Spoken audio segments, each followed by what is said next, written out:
Hi, I'm Lee from Bucket List Travel Inspo, and I'm here today to help you find the perfect cruise. Now, why do I think that I'm the person to help you with this? I have been a professional travel advisor for over 35 years, so I've helped lots of clients to find their perfect cruises. But beyond that, my husband and I are travelers ourselves. We travel as much as we possibly can, and we share reviews of those trips on this channel as well. So let's jump in and have a look at finding your perfect cruise. Oh, but before I forget, hang around to the end because I'll be sharing my top 3 tips for booking and securing the best value cruise when you get around to discovering your perfect cruise type. So we're going to be having a look at ocean cruises, river cruises, and expedition cruises today. The reason, they're all very, very different. And any holiday is going to cost you a decent amount of money. So you really want to take the time to look at the differences so that you make sure that you're spending your hard-earned money, because that's what it is, on the right cruise for you. So to do that, we'll be having a look at what your priorities are, and that will help us choose. All right, so which ocean experience suits you? Do you thrive on variety? So do you need lots of things to do? Do you prefer quieter environments, less crowds? And you need to be really, really honest about that, because that's the basis of how you actually will choose whether you go for a larger ship or a smaller ship. Here's my husband and I. This is us on one of our larger cruises. Just recently, it was Alaska with Holland America Line. So a large ship cruise is anything really that's got 1,000 or more passengers on board. They do go up to, currently, there are ships that take around 6,500. So that's a lot of people. But with large ship cruising, you're going to get lots of energy, lots of variety, and lots of choices. So, there's multiple pools, there's different entertainment each night, lots of different activities. They're kind of like a floating resort, I guess, is the best thing to say. And I'm just going to move myself out of the way here. They are perfect for families and groups that are seeking variety, travellers who love that social energy that comes from larger crowds. If you're wanting multiple different types of dining choices, then you'll only find that on the larger ships because they've got the space, obviously. And with that comes entertainment options, and then anyone who enjoys a choice of activity. So small ship cruising. So this is one that we did. This is an image here of one we did with Penant. There were, I think, 170 guests on this. But small ship cruising is generally anywhere from 50 through to 800 guests. And that provides you with a more intimate atmosphere. So just a few hundred guests, familiar faces at dinner, stuff who'll know your name pretty much, within a day or two. And it's a real sense of community each day as you go off and do your excursions and you come back and you talk to people that you've met the day before and compare stories. Smaller ships can get into unique ports, so reaching quieter, more unusual places that big ships just can't get to. So there's no rush, there's no crowds. The bigger ships can be, when you're trying to get 2,000, 3,000, 4,000, 6,000 people off a ship in a port at one time, they generally have to do it in stages. Whereas with these smaller ships, there's none of that. There's just one group getting off, one smaller group. And then when you're in port on the larger ships, if you're on a ship with 6,000 people, well, then that town has suddenly got 6,000 more people there, whereas the smaller ship cruising, you're just getting off in a couple of hundred of numbers, and the crowds aren't going to be, obviously, the same as what you would experience on the bigger ships. Small ship cruising, also with entertainment, they don't have the variety that the large ships have, so it might just be a pianist in the lounge area, or might be guest speakers sharing stories, naturalists coming on board, so people who are professional in either the destination that you're going to the following day. They might give a lecture beforehand about that. And small ship cruising is really perfect for couples and solo travelers and anyone who just wants a simpler type of holiday. Ease, meaningful connections that are sort of harder to form on a ship where you've got thousands of people. So that's who small ship cruising is best for. So here is river cruising. That's my husband, Darren. This was a river cruise that we did from Budapest to Amsterdam and on the Danube River. So this is Budapest as we're starting out. So river cruising, those ships are generally 100 to 180. So it's technically a small ship cruise as well. The difference between small ship ocean and river cruising is that obviously the ocean cruising, they're going around a destination, where river cruising allows you to go through the middle. So as the river runs, so you've got the towns and the villages that you're going to visit on side of you constantly. You've got a constant passing through villages in Germany and France, and as you go along the Danube and the Rhine River. So it's a completely different type of magic. Historic villages, castles. So if you do the Danube cruise from in either direction, you can do it 14 nights, or it can even be done as 7 nights. You're going to see castle after castle and vineyard after vineyard. So it's really beautiful, and it's so great to be able to, for when the ship docks, you just step off and you're right in the centre of that. You're not wasting any time getting from a port, travelling an hour to get to a destination. You're already there. So you'll be able to smell the aromas from the minute that you arrive, and then you come back. You get generally on a river cruise, you'll go out, you'll do your included excursions. Generally, some cruises, they're different, and we'll get more into that in another video down the track, where I specialise just in the individual cruise types, including river cruising. And you'll generally get off and you'll do that, and then you'll be back on the ship by mid-afternoon, and then you've got a drink in hand, you're chatting to your new friends, and you start cruising to the next destination while it's still daylight. So very different type of experience. So river cruising is ideal for history and culture lovers, those that really want to immerse themselves in a location, because you're sailing right through the middle of it. It also allows you a little bit extra time to linger than some of the ocean cruises, and it's pretty effortless. It's a very, very relaxing way to travel. And then now we're having a look here at expedition cruising. So this was our Penanth expedition cruise that we did. So sometimes small ships and expedition cruising will overlap.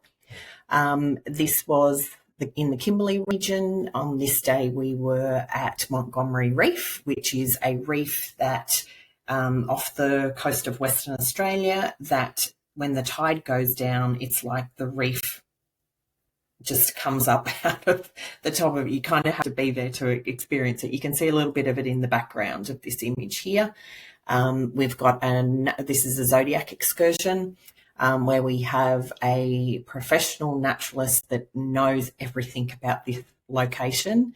So they're there to give you the information that you need, and so that you can learn about the destination. And then you've got it happening like this. As I said, this reef just comes out of nowhere. It's just growing as the tide goes down. So expedition cruising takes you to those really remote places. So Antarctica is one of the most popular. Galapagos is another one that's very popular with my clients. And then the Arctic region as well, where you may have endless daylight. So if you're going for the Northern Lights. So generally they are 50 to 250 guests. It can vary a little bit, but they're small, very sturdy ships. Naturalists and scientists are on board. They are your expedition guides. They're there to share their passions with you. So despite the adventure though, comfort, hot meals, and there are all different degrees of luxury, from basic through to luxury on these expedition cruises. So that's something that I'll also jump into in later videos as well. So when you're trying to decide between, you need to start with how you feel. So what's your style? Do you want buzz? Do you want variety? Do you want cultural depth? Or do you want that wild possibility of an expedition and or quiet comfort? So if you don't like big crowds, then I would say don't do a large cruise with over 1,000 passengers on board. Trust your curiosity. So which of these excites you more as you imagine each experience? Now, seek guidance from a professional travel advisor, either myself or if you already have your own. It's years experience helping you. Don't know what you don't know, and it doesn't cost any more to book through a travel advisor. So booking direct is not going to get you a discount. A travel advisor that's been there, done that, can help you sort through the options and make the right choice for you. So that when you do step on board, you step on board with confidence and you know that it's going to be the right holiday for you. So there's no single best cruise. You might start with one and then try another. But always, I really do advise speaking to a professional travel advisor to find out what you don't know. So some frequently asked questions: large versus small ships. Well, large ships offer more activities and social energy, and they're like floating resorts, where smaller ships provide quieter and more personalised service with easy to make friends because it's a smaller group. River cruising, is that for you? If you love history and culture and stepping into the heart of towns and villages as you cruise along day by day and you never lose sight of those beautiful villages, then river cruising can be a really meaningful way to travel. Expedition, is it for beginners? Absolutely. Anyone with curiosity and willingness to try new things will love an expedition cruise. The focus there is on learning and supportive groups. And on expeditions, there's a range of ships from basic through to 5, 6, 7-star luxury on an expedition cruise. So once again, speaking to your travel advisor, they can talk you through the options. So as promised, here are my top tips when you're ready to make a booking. So the timing of your booking. So it honestly depends, but wave season is from January through to March. So there are generally lots of deals going and being offered during wave season. The other thing to think about is early bird deals. So a lot of cruise companies release their cruises 2 years in advance. So they will offer early bird deals. And if it's a small ship cruise or an expedition cruise, I would advise you to book. Don't wait for wave season. The other thing is Black Friday and Cyber Monday, which is coming up in October, end of October, beginning of November. So as far as deals, wave season and this cyber sale and the Black Friday sales are really good. But if you're wanting to go on a small ship cruise or an expedition cruise, if you leave it till then, it's probably not going to be available just because of capacity. They're smaller ships. If there's only under 200 people, those cabins are going to snap up really fast. And there is a trend moving from large cruises through to smaller cruises. So if it's a large cruise ship, maybe you can afford to wait. But if it's a smaller ship, then do the early bird, book as early as possible and try and get an early bird discount. Also to get the best choice of cabins as well. Midship is generally the best and they sell out first. Secondly, determine your budget, but you also need to understand the inclusions. So don't just compare the headline price. You need to look at what's included. So drinks, specialty dining, excursions, Wi-Fi are gratuities, so that's tipping. They can significantly impact the cost. So sometimes some of the all-inclusive brands, they seem like they're more expensive, but when you break it down, they're far better value because you're going to have to pay for a lot of those things when you're on board separately. Some of the bigger cruise companies will do, so you buy your cruise package and then you can add on things like drinks packages, depending on how much you drink.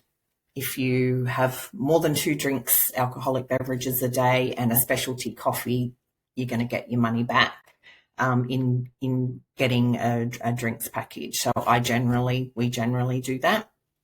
But yeah, This leads again to leveraging expertise. A knowledgeable travel advisor can unlock the perks. They can explain to you the differences. They know about all the promotional offers and when they are on offer, and they can provide you that personalized advice. As I said in the beginning, my husband and I do as many trips as possible every year. A lot of those are cruises, so can't have been on every ship, but I probably have booked it for a client. So I always talk to them if it's not one that I've done myself. I talk to them when they get back and get their feedback, and then keep that on record so that I can help my clients with any type of cruise. So as I said before, you don't know what you don't know. So I really do recommend speaking to a travel advisor. And if you would like to work with me, you can do that in a couple of ways. If you like this video, please give us a thumbs up. That supports our channel, and subscribe to the channel so that you're notified of the new videos that we're releasing every week. We're going to be doing some more on expedition and small ship cruising and large cruises as well, on those things specifically. So subscribe to our channel and you'll be notified.